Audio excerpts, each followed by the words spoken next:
আসসালামু আলাইকুম, সবাই কেমন আছেন? আলহামদুলিল্লাহ, আমি খুবই ভালো আছি। আজকের ভিডিওটা হলো যে আল্লাহ পৃথিবীটা সৃষ্টি করিয়াছে মানুষের জন্য। আল্লাহ কি কি সৃষ্টি করে নাই দেখেন। এই যে ট্র্যাক্টর বুড়ো ক্ষেতের মাঝে নামছে, তার পাশে আছে এই যে ধান কাটা মেশিন। যে আল্লাহ সৃষ্টি করিয়াছে সমস্ত কিছু দিয়া মানুষের সুখের জন্য সৃষ্টি করিয়াছে। এই যে ভিডিওর মাধ্যমে মেশিন দেখেন পাশে লাগিয়ে রয়েছে। এই যে তারা দুইজন হইল বন্ধু।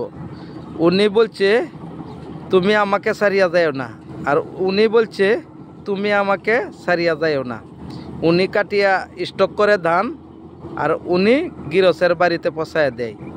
আর আপনাদের বাবুল ভাইয়ের ভাগ্য হইল এই যে দেখেন ধান সারা পালায় দিছে, পানির নিচে আছে ধান, মেশিনে কাটবার সুবিধা নাই। খুবই অবস্থা খারাপ, খুবই অবস্থা খারাপ।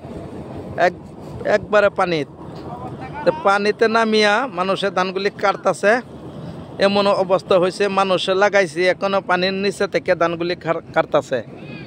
অবস্থা আমার খুবই খারাপ। তা দোয়া করবেন আমিও যাতে ধানগুলি বাড়িতে নিতে পারি।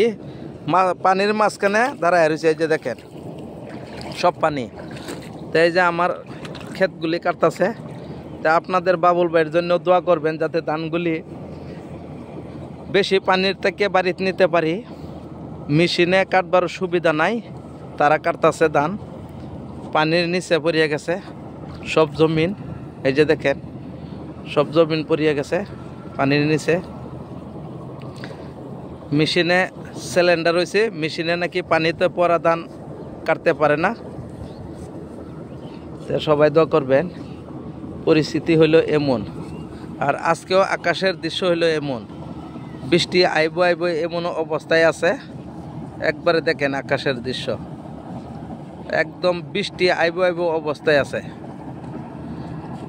বৃষ্টি দেওয়া তো পড়তেই আছে।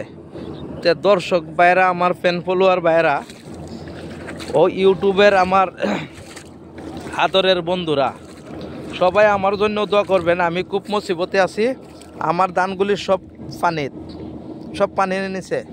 তো সবাই দোয়া করবেন। তারা দুই বন্ধু আমার ক্ষেতে সিলিন্ডার রয়েছে, তারা এই জমিনে কাটতে পারতো না।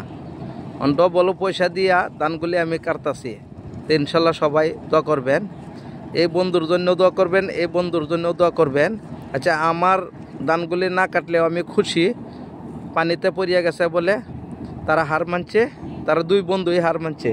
এখন এই যে তারা দিয়ে কাটাইতেছি ধান। তো সবাই দোয়া করবেন ধানগুলি যাতে সহি সালামতে বাড়িতে নিতে পারি।